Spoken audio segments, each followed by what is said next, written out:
Bismillahirrahmanirrahim. Assalamualaikum warahmatullahi wabarakatuh.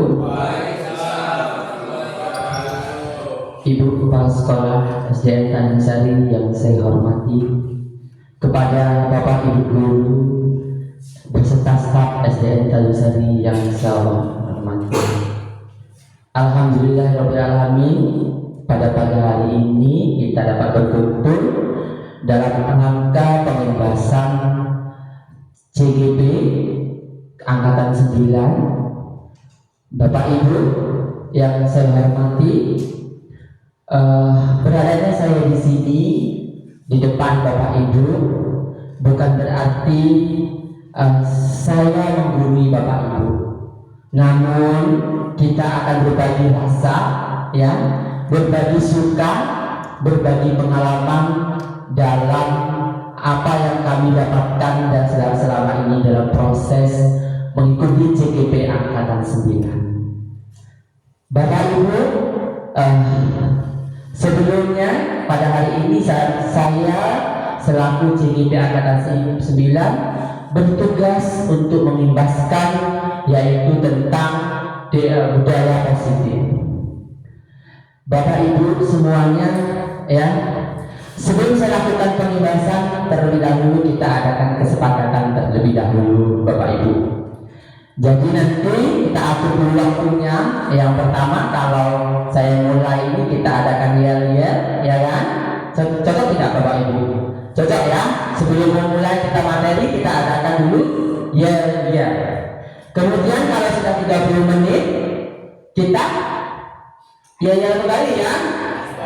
Nah, ice breaking lagi, ya, ice breaking lagi, ya.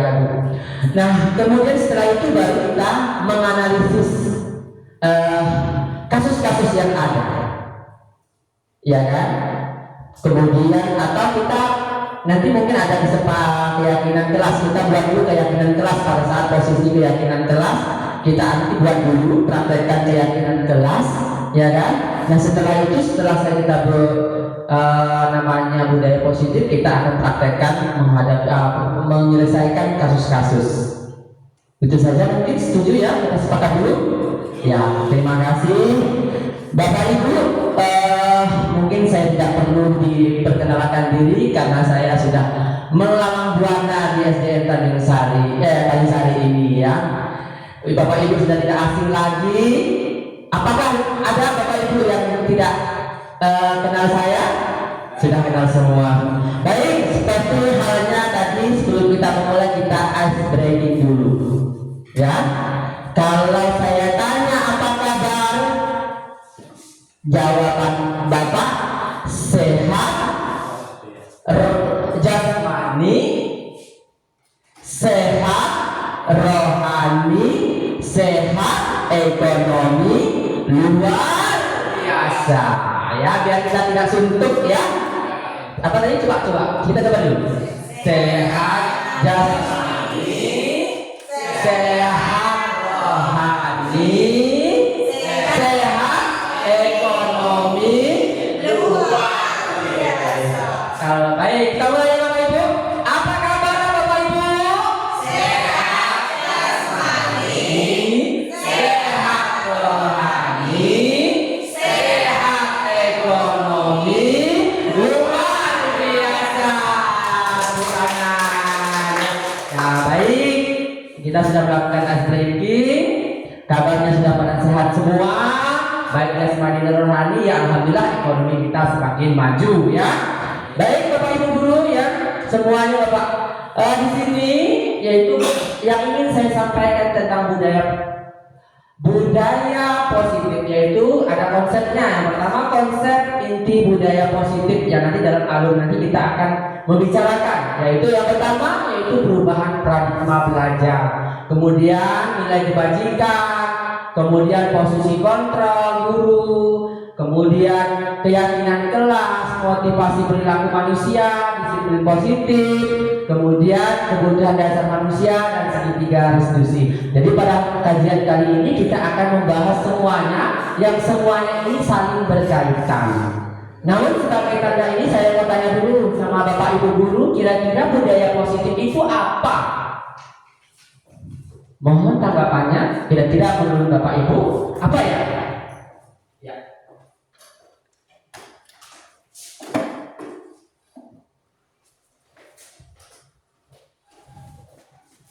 Menurut saya budaya positif itu adalah perwujudan dari nilai-nilai yang sangat baik.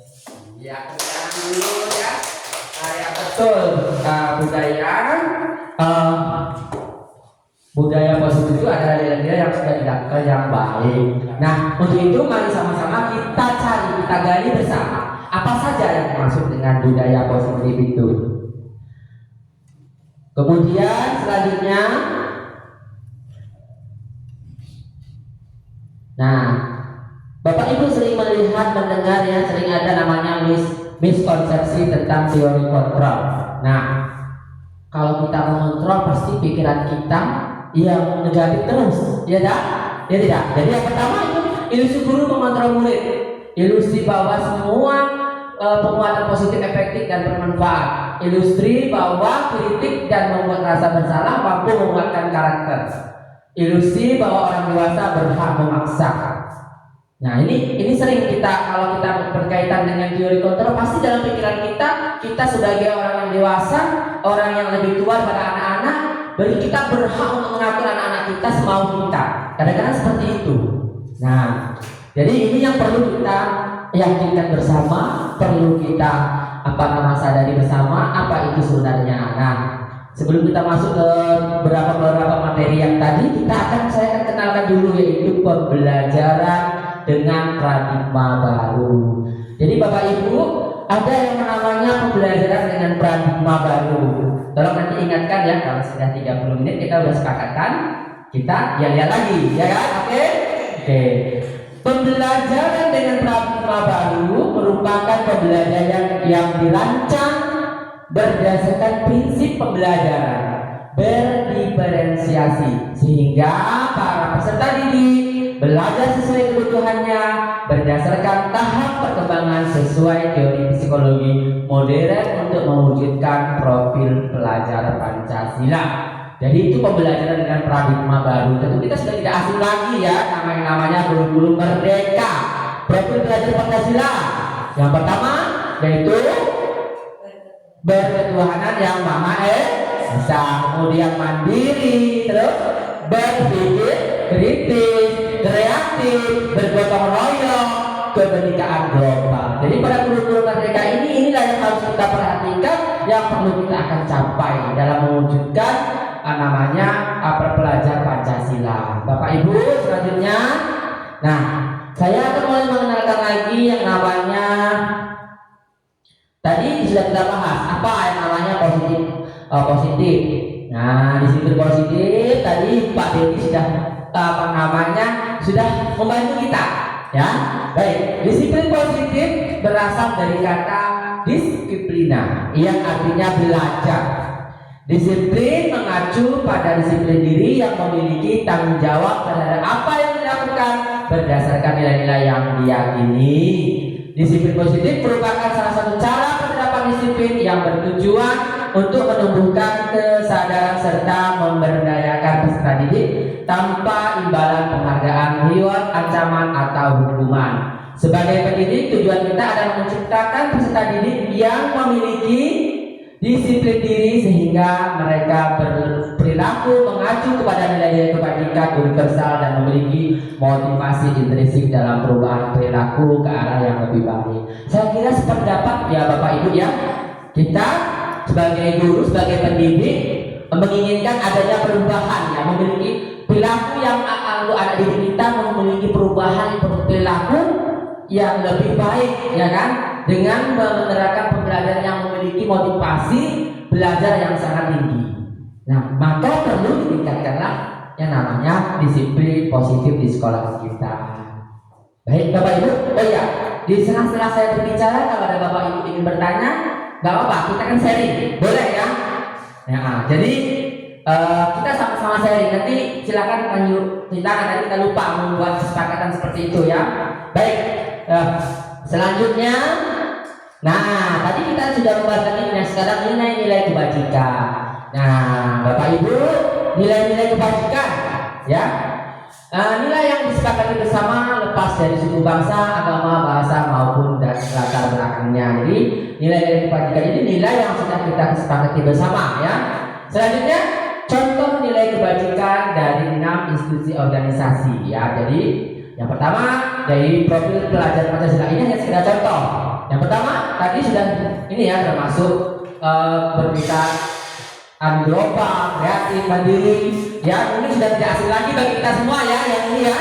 Kemudian dari PYP ya, sikap murid, toleransi, hormat, terus apalagi Bapak Ibu, integritas, terus mandiri, terus menghargai, antusias, empati dan yang lainnya ya. Kemudian keterampilan hidup. Nah, keterampilan hidup dapat dipercaya, lurus hati, pendengar yang aktif, tidak merendahkan orang lain, memberikan yang terbaik dari diri. Jadi inilah nilai kebajikan yang memang perlu kita tanamkan kepada anak didik kita. Ya, ini hanya sebagian contoh saja. Baik, selanjutnya. Nah, di sini juga ada lagi nilai-nilai kebajikan ya, Bapak Ibu. Satu yang mudah kita bisa terapkan ya dalam di proyek nilai-nilai kebajikan. Yang pertama, peduli, keterusterangan, kebersihan, komitmen, belas kasih, percaya diri, ya, kejujuran, namanya bersahaja, percaya, rasa hormat. Nah, semua ini adalah salah satu contoh yang bisa kita terapkan tentang nilai kebajikan. Saya kira sudah tidak asing lagi bagi kita, ya. Kalau kita memilih, yaitu ketegasan, pengertian, ya, berprinsip, itu semua adalah termasuk pada nilai-nilai kebajikan. Nah, selanjutnya kita akan belajar tentang teori motivasi hukuman dan penghargaan atau restitusi. Selanjutnya, apa itu teori motivasi Bapak Ibu? Kira-kira apa? Iya, dorongan ya. Motivasi adalah dorongan. Aduh, kesalahan teknik ya. Nah, dalam KBBI ya, arti motivasi adalah dorongan yang muncul dalam diri seseorang untuk melakukan atau berpikir dengan tujuan tertentu, baik sadar ataupun tidak sadar. Nah, di sini motivasi perilaku manusia. Yang pertama, apa itu, Bapak Ibu? Menghindari ketidaknyamanan ya. Kalau dihukum, kalau zaman kita sekolah dulu, kita kan nggak nyaman ya, Bapak Ibu ya. Dihukumnya kan, di keliling lapangan, angkat kaki sebelah. Rasanya dendam nggak, Anda Bapak Ibu? Kita nggak usah menyenangkan ya. Kita rasanya gimana? Nah, jengkel ya, rasa tidak nyaman. Memang kita turuti ya. Kemudian di situ lagi, jadi motivasi itu ada yang datangnya dari ekstrinsik, kemudian motivasi itu ada yang intrinsik. Mendapatkan imbalan penghargaan dari orang lain, ini sangat kita sukai ya, salah satu contohnya ya. Jadi orang itu mau bekerja kalau dihukum dulu, mau dihukum kita dalam hukuman dulu, tapi pengaruhnya akan jelek bagi kita. Jelek, yakinlah, kita pernah mengalami hal seperti itu. Kemudian mendapatkan imbalan, senang kita dapatkan kalau apa sesuatu mendapatkan imbalan ada. Timbul semangat, ya kan? Kemudian motivasi intrinsik, menjadi orang yang mereka inginkan dan menghargai diri sendiri dengan nilai-nilai yang mereka percaya. Jadi adanya teori motivasi ini terjadinya seperti ini, perilaku manusia ini seperti ini. Jadi kalau sudah diberikan hukuman, kemudian diberikan imbalan, otomatis ada rasa ingin kita bersemangat, ya kan? Menghargai orang itu, berusaha untuk menghasilkannya. Saya kira sepakat ya Bapak Ibu ya? Sepakat ya? Jadi tolong diingatkan kalau sudah 30 menit kita ice breaking ya. Selanjutnya baik, apa saja yang termasuk tadi? Pertama, hukuman, konsekuensi, restitusi. Yang pertama hukuman, mungkin tidak asing lagi bagi kita, yaitu tidak terencana tiba-tiba sebenarnya. Nah, coba contohnya di mana Bapak Ibu? Ada anak datangnya terlambat, kita langsung bilang, langsung marah, kita sudah berdiri di yang bergerak. Misalnya, ini hukuman yang sering kita lakukan. Tidak apa namanya, kita bisa menutupi ya. Pasti itu yang akan terjadi. Kemudian bersifat satu arah berupa hukuman fisik atau psikis. Nah, ini yang perlu nantinya kita akan hindari. Kemudian konsekuensi terencana disepakati sesuai peraturan. Murid tetap dibuat tidak nyaman. Sikap guru selalu memonitor murid. Ya, ini kalau ya tadi. Kemudian proses menciptakan kondisi bagi murid untuk memperbaiki kesalahan. Jadi kalau kita menggunakan institusi, apa yang akan terjadi yaitu proses kolaboratif yang mengajarkan murid untuk mencari solusi sendiri. Nah, kalau kita sebagai konsekuensi berarti murid tetap dibuat tidak nyaman jika guru selalu memonitor murid. Kalau kita melakukan yang namanya hukuman kepada anak-anak. Selanjutnya, Bapak Ibu, kebutuhan dasar manusia dan dunia berkualitas. Apa saja yang termasuk kebutuhan dasar manusia dan dunia berkualitas? Nah, kita akan bahas dulu pengertiannya ya. Bapak Ibu, pengertiannya kebutuhan dasar manusia itu adalah apa ya kira-kira ya? Segala sesuatu yang kita lakukan untuk mendapatkan apa yang kita inginkan. Seluruh tingkatan yang kita lakukan memiliki tujuan tertentu dan semua usaha terbaik yang kita lakukan adalah dalam rangka agar kebutuhan dasar kita terpenuhi dengan baik. Nah, selanjutnya 5 kebutuhan dasar kita. Tadi yang pertama bertahan hidup, jelas. Yang kedua kasih sayang dan rasa diterima. Yang ketiga penguasaan. Yang keempat yaitu kebebasan. Yang kelima kesenangan. Nah, di antara mereka itu kalau bertahan hidup sudah makan, minum, ya kan? Kemudian pengen aman, pengen badan kita sehat semua terus, ya. Kemudian kasih sayang, rasa diterima, diperdulikan, berbagai kerjasama menjadi bagian dari kelompok. Kemudian penguasaan, harga diri. Dan kalau kita misalnya harga diri kita orang masih kita akan emosi, ya kan? Nah, kemudian dianggap memimpin, berprestasi, diakui, didengar. Nah, saya ini kalau berbicara di depan ini kalau didengar saya senang, ya. Apalagi kalau nanti kita terapkan. Begitu juga Ibu, kalau berbicara, kalau didengarkan pasti akan merasa kita dihormati. Kemudian kebebasan, mandiri, memiliki pilihan mencoba hal baru, mampu mengendalikan arah dirinya, bermain humor, antusias, tertawa. Jadi inilah kebutuhan dasar kita sebagai manusia yang harus kita penuhi. Nah, selanjutnya dunia berkualitas. Nah, dunia berkualitas adalah tempat khusus dalam pikiran Anda, tempat Anda menyimpan gambaran representasi dari semua yang Anda inginkan. Bisa berisi orang-orang, hal-hal dan apa saja yang terbaik dalam hidup Anda dan membuat Anda merasa bahagia dan terpenuhi kebutuhan dasar Anda. Masih berapa menit? Belum ya? Kasih kode, tugas siswa, kasih kabar. Ya. Nah, ini ada 5 posisi kontrol guru. Nanti Bapak Ibu bisa memilih mau sebagai penghukum, ya, atau pemantau, atau manajer, atau teman pembuat rasa bersalah. Nanti kita akan bahas bersama-sama. Mana yang akan kita lakukan dalam mengontrol posisi kontrol yang harus kita miliki sebagai seorang guru. Baik, kita bahas ya.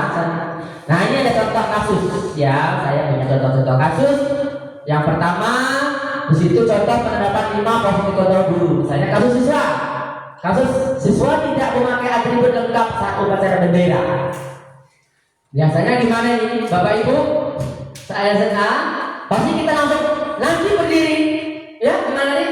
Berdiri di depan, ya kan? Berdiri di depan. Sepakat kan? Memang itu yang kita lakukan selama ini kan? Ya, jadi hormat pada bendera selama 1 jam semaput. Ya kan? Ya kan? Semaput pingsan maksudnya. Kemudian kalau kita melakukan dengan membuat rasa bersalah, Kita tanya sama anak itu, berapa kali bapak ibu harus memberitahu kamu, bapak atau ibu yang kamu selalu saja mengecewakan bapak ibu. Kalau kita membuat pertanyaan memancing dengan membuat rasa bersalah, salah satunya seperti itu contohnya. Selanjutnya bapak ibu, selanjutnya kita coba di sini, ayo dong ikuti aturan sekolah. Tolong bantu bapak ya sekali ini. Ya sudah, tidak apa-apa, lain kali jangan sampai berbuat seperti ini lagi ya. Ini kalau kita memposisikan diri sebagai teman. Nah, sebaliknya kalau kita memposisikan diri sebagai pemantau, kamu sudah melanggar peraturan sekolah, kamu tak tahu konsekuensinya. Setelah upacara kamu beri atributnya ke koperasi dan jangan diulangi lagi. Gimana kira-kira bapak ibu kalau kita memposisikan diri sebagai pemantau? Ya kalau kita suruh beli itu orang tuanya mampu, ya dah, sepakat nggak? Kalau orang tuanya tidak mampu, bagaimana? Apa tidak terbebani apa yang kepada anak didik itu sendiri? Ya dah? Iya. Selanjutnya, ya tiba saatnya kita keyakinan kelas. Nah, untuk mendukung semua tadi supaya kita tidak menjadi guru, menjadi seorang penghukum ya, maka kita perlu membuat namanya keyakinan kelas agar kita menjadi guru. Posisi kontrol kita tidak sebagai penghukum. Salah satunya yang bisa kita lakukan adalah membuat keyakinan kelas. Mengapa keyakinan kelas bukan peraturan kelas? Coba kira-kira. Ya, terima kasih Pak. Menurut saya kalau keyakinan itu kan cenderung ke kesepakatan yang bernilai kebajikan. Jadi kalau misalnya peraturan kelas itu biasanya peraturan itu identik dengan konsekuensi, maksudnya dengan hukuman. Kalau ada anak yang tidak mematuhi peraturan, maka akan ada konsekuensi yang akan mereka terima. Menurut saya seperti itu. Sepakat Bapak Ibu? Sepakat ya? Saya kira contoh ya, tepuk tangan dulu. Terima kasih Ibu. Ya, jadi apa yang disampaikan Ibu tadi merupakan benar sekali ya. Jadi keyakinan kelas merupakan salah satu disiplin positif yang dapat untuk diterapkan dalam membangun budaya positif di lingkungan sekolah dengan adanya sebuah keyakinan kelas dalam setiap kelas. Diharapkan mampu mewujudkan tujuan dari pendidikan yang lebih berorientasi kepada profil pelajar Pancasila. Saya kira yang disampaikan Ibu tadi itu sangat benar, nggak perlu Bapak jelaskan lagi, saya jelaskan lagi, saya sudah cocok ya. Kemudian selanjutnya, nah keyakinan kelas sekarang ya, pembentukan keyakinan sekolah atau kelas. Nah ini gambar salah satu contoh kalau kita membuat keyakinan kelas di kelas kita masing-masing. Kita dimulai dari di kelas kita masing-masing Bapak Ibu ya. Jadi pembentukan keyakinan kelas sekolah kelas, yang pertama keyakinan kelas bersifat lebih abstrak daripada peraturan yang lebih rigid seperti yang dijelaskan tadi ya. Jadi harus lebih nyata, bukan sifatnya untuk melakukan ada hukuman atau seperti apa, sebaliknya. Kemudian keyakinan kelas berupa pernyataan universal. Pernyataan keyakinan kelas tidak terlalu banyak sehingga mudah diingat dan dipahami oleh semua warga kelas. Keyakinan kelas sebaiknya sesuatu yang dapat diterapkan di lingkungan tersebut. Jadi semua warga kelas hendaknya ikut berkontribusi dalam pembuatan keyakinan kelas lewat kegiatan curah pendapat, bersedia meninjau kembali keyakinan kelas dari waktu ke waktu. Nah Bapak Ibu, karena ini kita sudah sampai keyakinan kelas, kita coba untuk membuat keyakinan kelas dulu ya. Kita coba membuat praktek keyakinan kelas terlebih dahulu.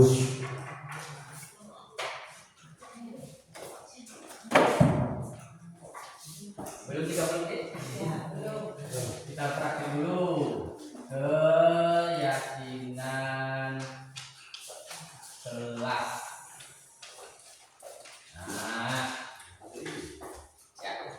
Baik, kita coba ya. Dari apa yang saya paparkan tadi, mungkin Bapak Ibu memiliki gambaran. tentang keyakinan kelas. Keyakinan kelas apa yang kira-kira kita perlukan di sekolahan kita ini? Silakan Bapak Ibu, mohon untuk yang sudah menempelkan di papan yang sudah saya siapkan.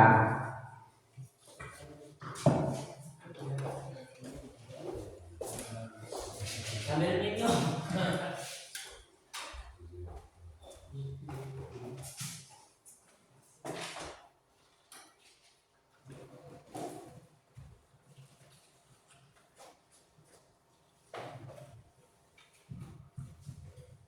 Jadi itu adalah pembentukan keyakinan kelasnya, kriteria yang perlu kita perhatikan dalam membentuk yang namanya keyakinan kelas.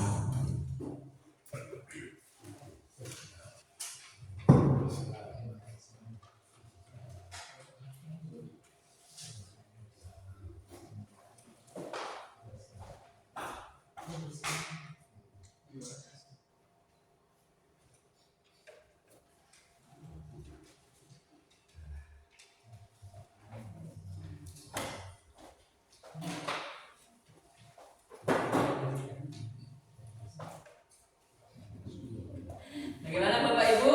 Sudah?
Iya. Sudah ya? Sudah 30 menit. Sudah. Setelah ini sudah 30 menit sebagai kesepakatan kita kita ice breaking terlebih dahulu. Oke, sini dulu. Satu lagi. Boleh deh Pak Dedi deh. Pak Dedi boleh deh. Nah, maju ke depan. Kita ice breaking dulu. Oke. Nanti kita bahas ya. Kita ice breaking dulu. Ya. Ceritanya seperti ini sebagai cerita. Bapak Ibu pernah mendengar cerita Samson? Wah, Samson dikalahkan oleh siapa? Samson dikalahkan oleh Delila. Delila dikalahkan oleh apa? Harimau ya. Jadi permainan seperti ini. Jadi Bapak Ibu, Bapak dua ini nanti kita praktek ya. Jadi ada yang menjadi kalau kamu ingin menjadi, semuanya boleh berperan menjadi Delila, boleh menjadi Samson, boleh menjadi macan ya. Semuanya boleh berperan. Jadi Bapak boleh jadi Delila, Bapak boleh jadi Samson, bisa jadi macan. Nah, jadi begini. Jadi kalau dia Samson, caranya seperti ini. Samson, ayo Pak, ada tekad Pak, semangat Pak. Nah, semuanya ikut ya. Kalau Samson seperti ini. Kalau dia macan, kalau dia Delila, cewek ya Delila. Gimana Delila? Ayo gini dong, ayo sepakat. Coba, ayo. Bukan gini Bapak ini ya, lebih bikin saya. Oke. Jadi permainan seperti ini. Jadi Delila tadi begini. Nah, jadi Bapak kita sana gambar dulu ya. Oke, kita depan sana, Bapak depan sini. Bapak pada pesanan. Kalau bilang saya 1, 2, 3, kalian sudah berpikir mau jadi Delila atau mau jadi Samson atau mau menjadi harimau. Coba 1, 2, 3. Berbalik langsung. Nah, gitu tapi serentak. Tapi ingat, Delila dikalahkan oleh macan, ya kan? Macan dikalahkan oleh Samson dikalahkan oleh Delila. Tepuk tangan dulu. Udah paham permainannya? Ya, oke. 1. Kalau saya bilang 3 langsung serentak Bapak mau jadi apa tadi ya? Kita tentukan siapa yang jadi pemenang. 1, 2, 3. Nah, berarti yang kalah Bapak Dedi, dia menjadi Delila, itu menjadi macan. Sekali lagi Bapak Ibu ya. 1, 2, 3, yuk. Nah, betul. 1 lagi. 2 kali, 3 kali yang menentukan siapa jadi pemenangnya. Oke. Ya, siap. 1, 2, 3. Iya. Tepuk tangan semuanya. Ya, itu tadi adalah ya. Terima kasih Bapak. Terima kasih Bapak yang hidup menang ya. Pak siapa tadi ini? Pak Latif. Hadiahnya nanti menyusul Pak Latif. Baik. Nah, Bapak Ibu, tadi kita sudah membuat yang namanya keyakinan kelas. Bapak Ibu mohon bantuannya, mungkin ibunya deh yang bantu untuk membacakan. Monggo. Ya. Keyakinan yang telah kita buat yang pertama yaitu menjaga kebersihan lingkungan, saling membantu atau menolong, tiket bersama setiap hari Jumat, setiap masuk kelas harus memberi salam, berpakaian rapi, tiket kelas, 5S, menghargai pendapat untuk kesepakatan bersama. Lalu di sini ada disiplin dalam menggunakan waktu. Lalu ada juga masuk tepat waktu, saling menghormati dan menyayangi, juga menjaga kebersihan. Ya, terima kasih. Kira-kira ini sudah sesuai kan dengan keyakinan kelas yang persyaratan keyakinan kelas kita? Kita bahas bersama-sama ya Bapak Ibu ya. Apa ya yang tadi?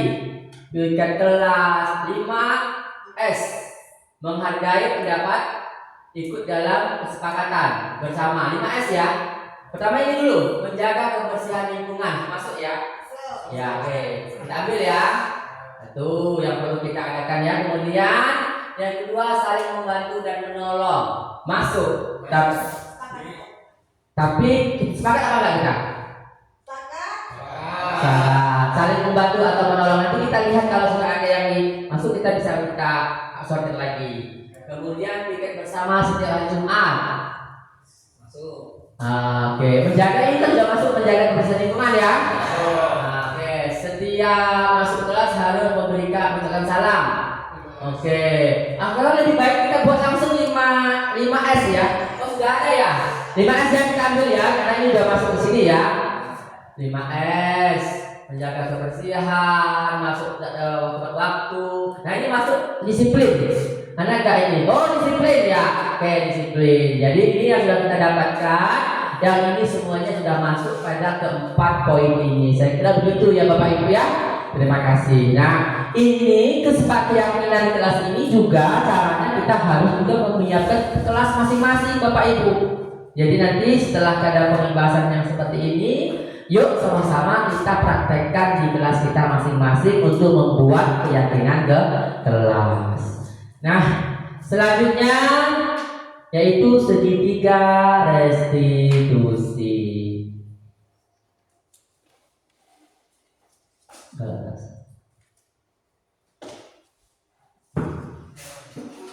Nah, membuat segitiga restitusi.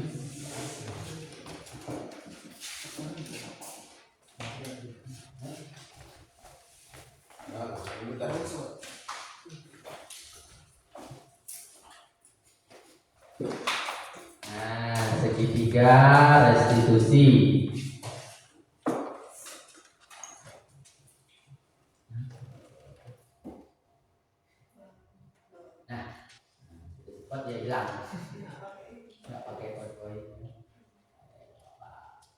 Oke, Bapak Ibu, kalau mendengar suara saya tepuk satu kali. Ayo, kalau mendengar suara saya tepuk satu kali. Kalau dengar nama saya tepuk dua kali. Lanjut, ya. Segitiga. Kalau ada pertanyaan boleh angkat tangan. Ya, bebas aja kita. Kalau ada yang belum kita paham boleh ya. Jadi kita sama-sama berunding sambil berjalan, sama-sama kita memberikan pertanyaan. Segitiga institusi adalah suatu proses dialog yang dijalankan oleh guru, orang tua agar dapat menghasilkan murid yang mandiri dan bertanggung jawab.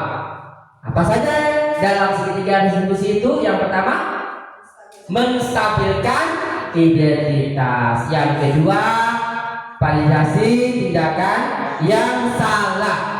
Yang ketiga, menanyakan keyakinan. Nah, Bapak Ibu tadi dari posisi hukuman tadi, kalau kita sudah mengenal namanya segitiga restitusi, alangkah baiknya kita menggunakan segitiga restitusi ini. Nah, apa sih menstabilkan identitas? Siapa yang mengerti? Siapa yang sudah tahu kira-kira contohnya? Nah, di sini ya. Berdasarkan prinsip membuat kesalahan adalah bagian dari proses pembelajaran. Jadi ini menstabilkan identitas itu, kemudian salah satunya berbuat salah itu ada. Pertanyaan yang kita buat.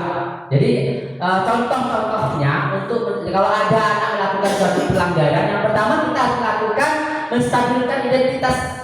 Ya, kita menstabilkan identitas itu apa? Berdasarkan prinsip membuat kesalahan adalah bagian dari proses pembelajaran. Jadi yang pertama, yang salah satu contohnya, ini ada berapa contoh pertanyaan yang akan kita buat dialognya. Yang pertama 1 sampai 5 ya. Yang pertama, berbuat salah itu aja. Jadi kita berikan semangat dulu sebelum kita menegur, ya. Nah, berbuat salah itu aja. Nah, baru tidak ada manusia yang sempurna. Ini harus kita selalu berikan kata-kata yang seperti ini. Ibu atau bapak juga pernah melakukan itu. Bapak tidak mau mencari siapa yang salah, tapi bapak ingin mencari solusi dari permasalahan ini. Kamu berhak merasa begitu. Jadi ini yang harus kita lontarkan, salah satu contoh yang harus kita lontarkan dalam menstabilkan identitas. Jadi jangan ada lagi kita, kamu ini berdiri 1 jam kan ya kan? Nah, jangan ya Bapak Ibu ya. Saya kira akan lebih lebih baik kita ke arah sana. Jadi kita pancing dengan kata-kata yang seperti ini dulu ya. Yang selanjutnya Bapak Ibu. Nah, tadi ada validasi tindakan yang salah. Selanjutnya apa yang kita lakukan kalau anak-anak melakukan pelanggaran? Pertama, berdasarkan prinsip berlaku berupaya memenuhi suatu tujuan. Yang pertama, kamu pertanyaan apa yang perlu kita, ucapan seperti apa, contoh seperti apa yang perlu kita lakukan? Kita lakukan seperti ini. Kamu pasti punya alasan melakukan hal tersebut. Kita tanyakan seperti itu kan? Nah, jadi anak-anak itu ya, dia akan menanyakan. Kemudian padahal kamu bisa melakukan hal yang lebih baik dari ini. Ini bisa kita lontarkan seperti ini. Kemudian kamu patut bangga karena telah melindungi sesuatu yang penting buat kamu. Kamu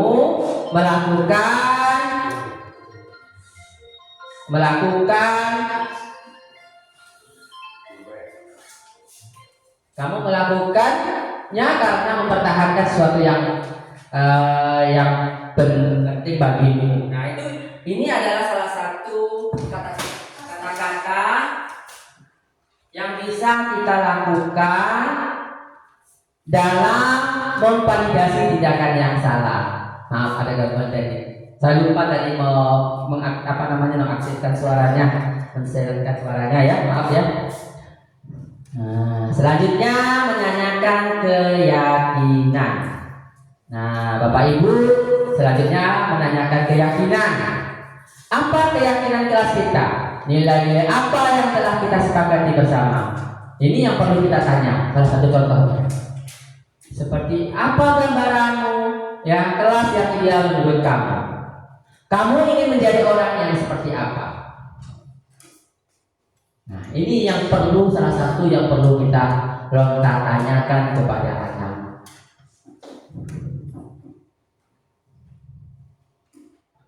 Nah, Bapak Ibu, kita akan praktek dulu ya. Nah, di sini ada sebuah kasus ya. Tadi kita sudah belajar ya. Kita sudah belajar tentang posisi kontrol tadi ya, apa saja ucapan seperti apa yang perlu kita lakukan. Di sini ada sebuah kasus ya, kira-kira coba minta bantuannya yang mau bertanya, atau saya bapak aja yang baca ya, saya aja ya. Bapak sangat kecewa sekali dengan kamu. Berapa kali bapak harus memberitahu kamu ya? Gimana coba kalau orang tua kamu tahu kamu berbuat salah begini ya?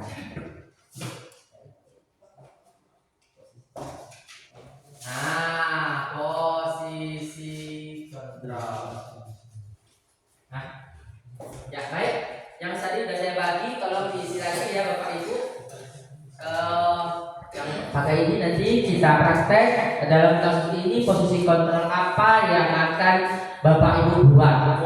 Nah, jangan menghukum lagi. Ya, nanti kita sudah menayangkan ya.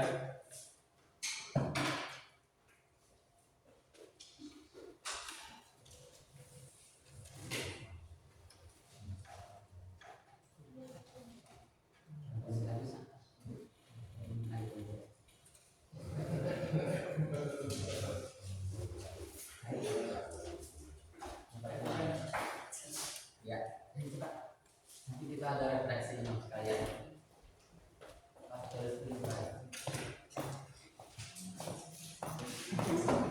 Kira-kira apa memposisikan kita sebagai apa kalau ada pertanyaan betul? Bapak sangat kecewa sekali dengan kamu. Berapa kali bapak harus memberitahu kamu ya? Gimana coba kalau orang tua kamu tahu kamu berbuat salah begini? Nah,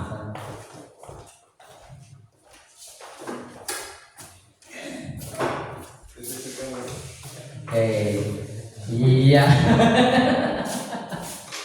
Terima kasih. Wow. Iya, posisi bersama. Baik. Iya. Di sini ada semuanya hampir pembuat rasa bersalah. Kalau di sini ada yang penghukum. Bapak Ibu sepakat nggak? Kalau termasuk penghukum nggak ini? Tidak, iya. Berarti kita ambil yang bukan ya. Semuanya sepakat. Berarti pembuat rasa bersalah. Tepuk tangan buat Bapak Ibu, luar biasa. Ya. Tapi ada tugas lagi. Tenang, masih ada ya. Apalagi? Nah ini. Misalnya nih, coba yang kedua. Minta bantuannya lagi Bapak Ibu. Buat lagi. Masih ada ya Bapak Ibu ya? Masih. Ya. Ya. Guru. Ini saya guru ya. Adi, tahukah kamu, sambil saya baca Bapak Ibu mengisinya, termasuk posisi apa yang kita lakukan, posisi kontrol apa yang dilakukan oleh guru ini. Adi, tahukah kamu jam berapa kita memulai? Adi, tahu Pak? Kamu terlambat 15 menit. Apakah kamu sudah mengerti konsekuensi yang harus dilakukan bila terlambat? Kata Adi, paham Pak. Saya harus tinggal di kelas pada jam istirahat nanti dan mengerjakan tugas ketertinggalan saya. Gurunya, ya benar. Nanti pada saat jam istirahat kamu harus tinggal di kelas untuk menyelesaikan tugas yang tertinggal tadi. Saya tunggu. Nah, silakan Bapak Ibu, kira-kira kita ini gurunya ini memposisikan di bagian apa kira-kira? Sebagai apa kira-kira? Untuk memahami kita kira-kira.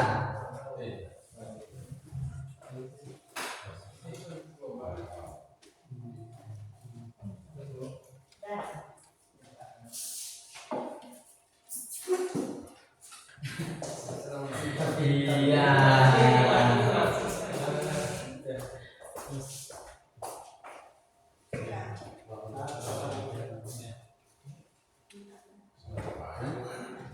Nah, Bapak Ibu saya minta pendapatnya. Coba Ibu dulu ya. Ibu, ayo mau Bu, tolong Bu pendapatnya Bu. Iya, bacakan. menyampaikan pendapatnya, apakah pendapat yang kita buat ini sudah pas apa tidak.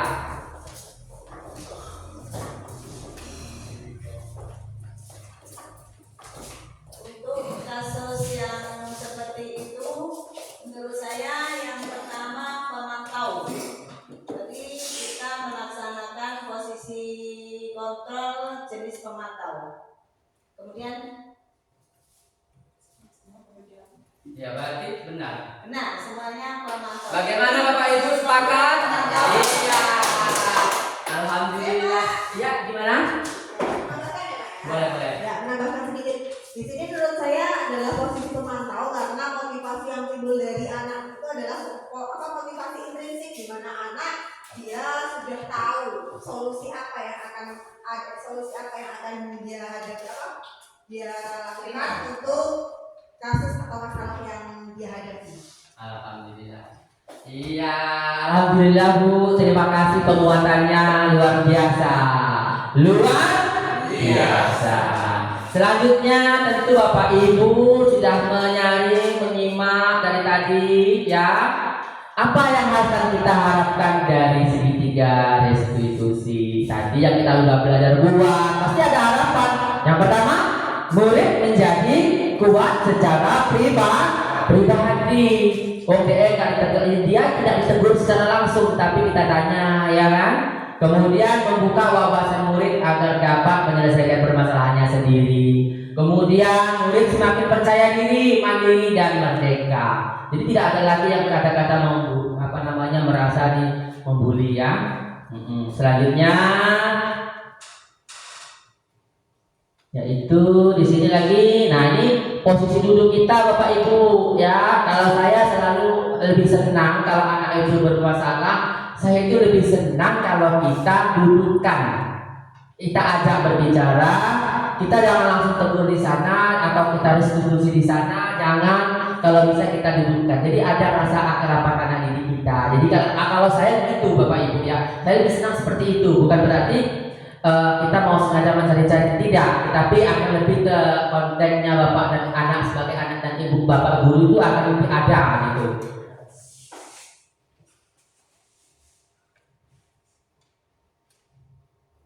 Nah, penutup terakhir, terima kasih penutupnya. Dalam penerapan program disiplin positif hendaknya guru tapi tadi kita sudah sepakat tadi ya, bertanya boleh di sela-sela, boleh bertanya tadi udah. Tapi boleh deh kalau sebelum kita tutup ini Bapak Ibu punya pertanyaan sebelum kita tutup atau kita akan adakan refleksi bersama. Cukup ya, terima kasih Bapak Ibu.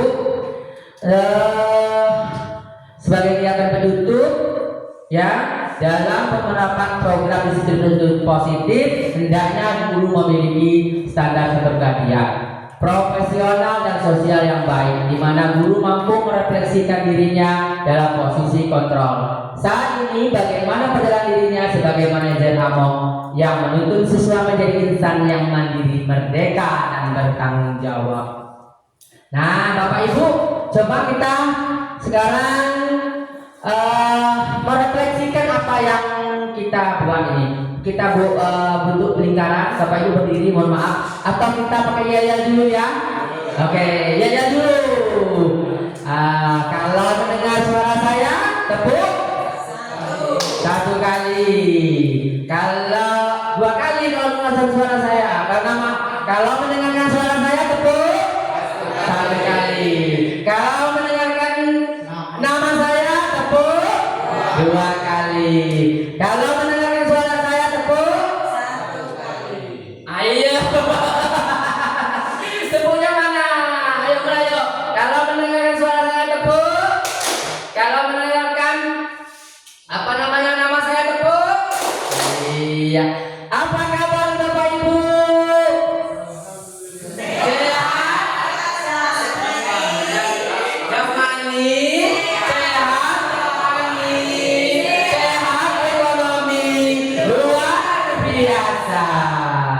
Nah Bapak Ibu, kita bentuk lingkaran dulu ya. Baik Bapak Ibu, monggo kita buat lingkaran, melingkaran sama-sama, buat lingkaran silakan di sini Bapak Ibu mengeliling, semuanya berdiri ya.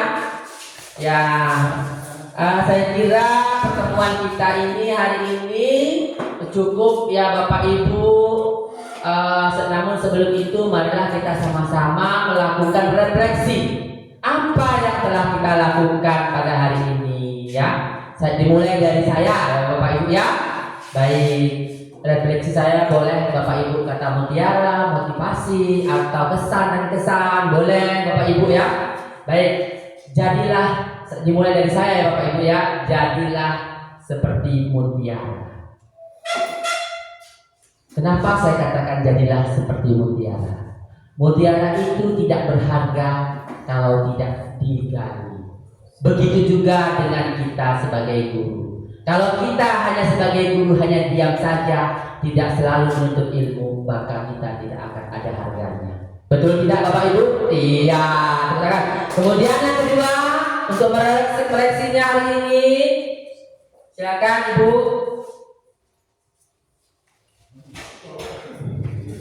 Mungkin bukan sekedar kata mutiara ya Pak, saya tidak pada berkata-kata. Saya cuma berpesan kita sebagai manusia hendaklah seperti padi yang katanya padi itu semakin berisi maka dia akan semakin merunduk. Berarti artinya kita tidak boleh menjadi pribadi yang sombong, karena padi juga kan manfaatnya sangat banyak sekali. Jadilah orang yang bermanfaat bagi siapapun dimanapun kita berada.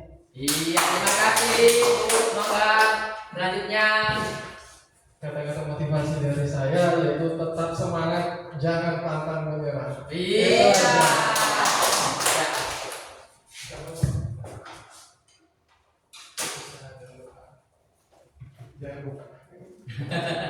Motivasi dari saya yaitu kita itu harus seperti petani, yaitu kita harus mengurus mendidik anak itu seperti petani biar panen sampai dapatkan hasil yang memuaskan. Alhamdulillah.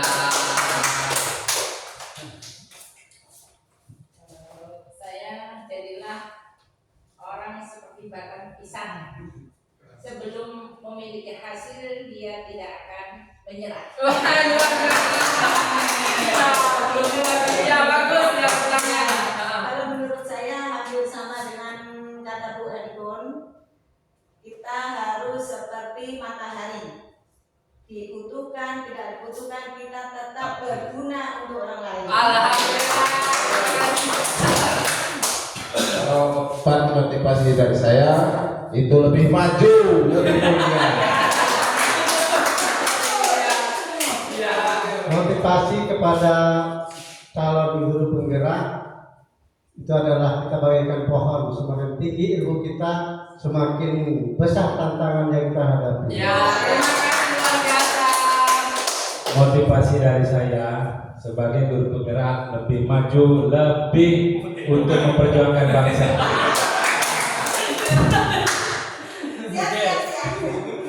Mungkin dari saya jadilah seperti pohon yang tumbuh di pinggir jalan, walaupun dia dilempari buahnya dengan kayu oleh seseorang yang jahat, tapi kita harus membalas kebaikan itu bukan kejahatan. Wah, sampai merinding saya, Bapak Ibu.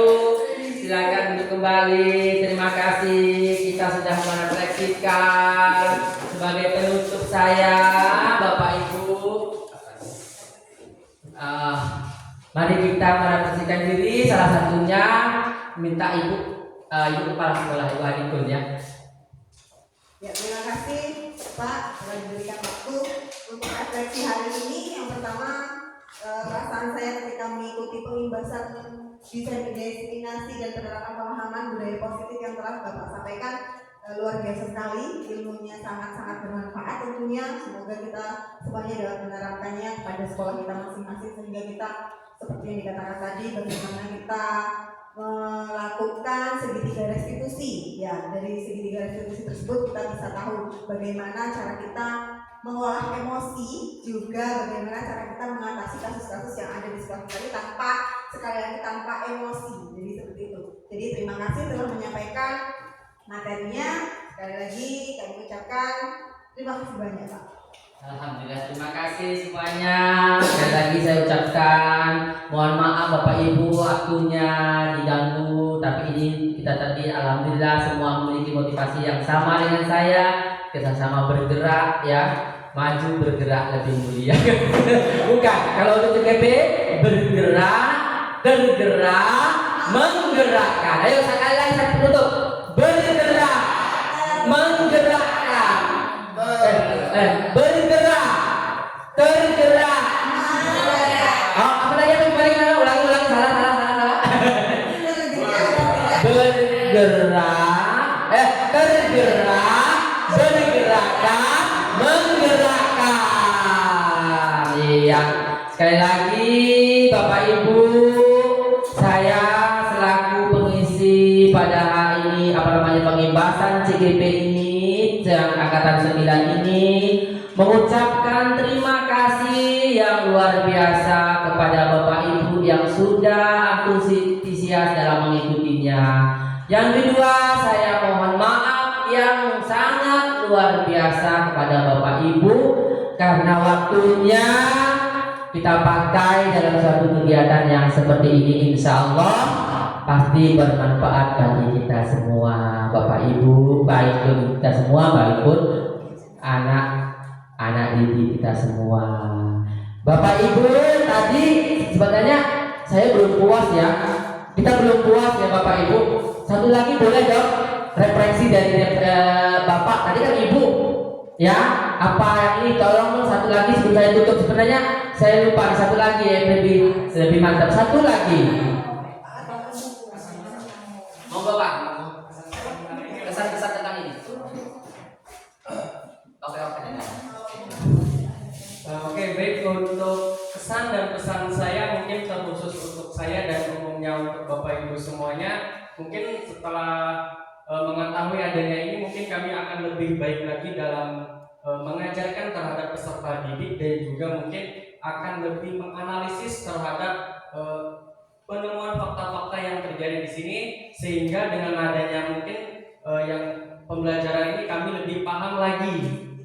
Segitiga restitusinya itu kami akan dilaksanakan dengan tahap demi tahap sedemikian rupa, dan juga mungkin ini pengalaman saya juga pribadi di sini, saya mungkin akan sedikit belajar karena bukan saya juga yang guru itu juga kan bukan tempatnya pintar gitu, kita juga guru pasti punya kesalahan dan bukan kita menyalahkan siswanya. Baik ya, saya kira tadi terima kasih semua. Insya Allah nanti Bapak Ibu kita akan laksanakan ya. Selain kita sudah saya sampaikan, saya akan siap membantu sama-sama kita membimbing anak. Kalau nanti di jalan, di tengah-tengah jalan masih ada yang kita bingung ya, tapi harus kita lakukan ya Bapak Ibu ya. Kalau tidak kita lakukan, bagaimana kita akan menemukan letak kesalahan kita, ya kan? Mari sama-sama demi terwujudnya sekolahan kita ini yang lebih baik lagi, yang budaya positif yang sangat kita harapkan, sama-sama kita melaksanakannya. Nanti boleh kita saling sharing atau boleh saja kita menggunakan pemanfaatan PMM nanti ya. Nanti kalau pada pertemuan ini kita tidak paham, seperti yang pertemuan yang kemarin kita sudah membentuk yang namanya komunitas belajar. Nah, itu adalah salah satu forum yang seperti ini, saling mengisi, saling mewarnai. Bapak Ibu, tepuk tangan sekali lagi. Saya ucapkan banyak terima kasih kepada Bapak Ibu. Nanti kita lagi foto-foto bersama di sini sambil foto bersama dulu sebagai murid kita sudah belajar tentang budaya positif di sekolah kita yang kita cintai ini. Alhamdulillahirabbil alamin. Assalamualaikum warahmatullahi wabarakatuh. Bapak Ibu, foto-foto dulu ya.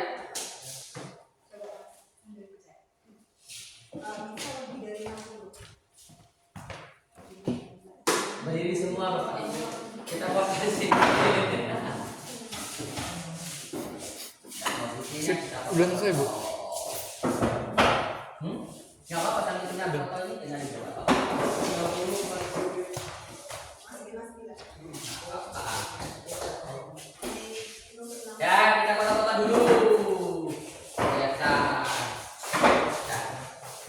depan aja. Ya, terus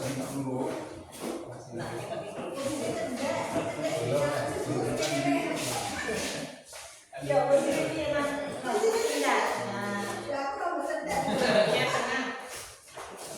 Iya, boleh supaya itu kan sudah masuk video kan? Ini kita akan sini ya Pak. Nggak usah. Kan sudah masuk video. Kita kan begini gerak. Tolong ini sambil itu. Itu yang dijaga. Yo, literasi semua.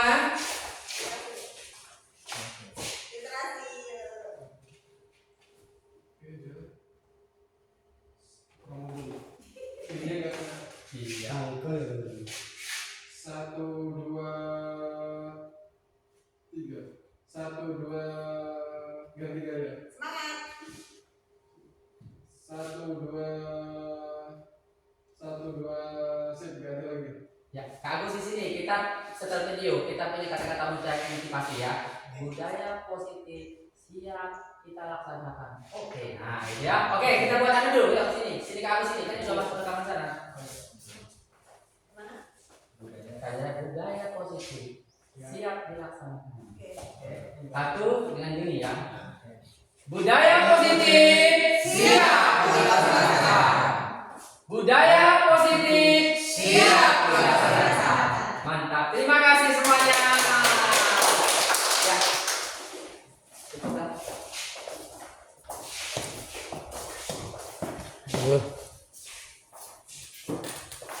Tutup deh.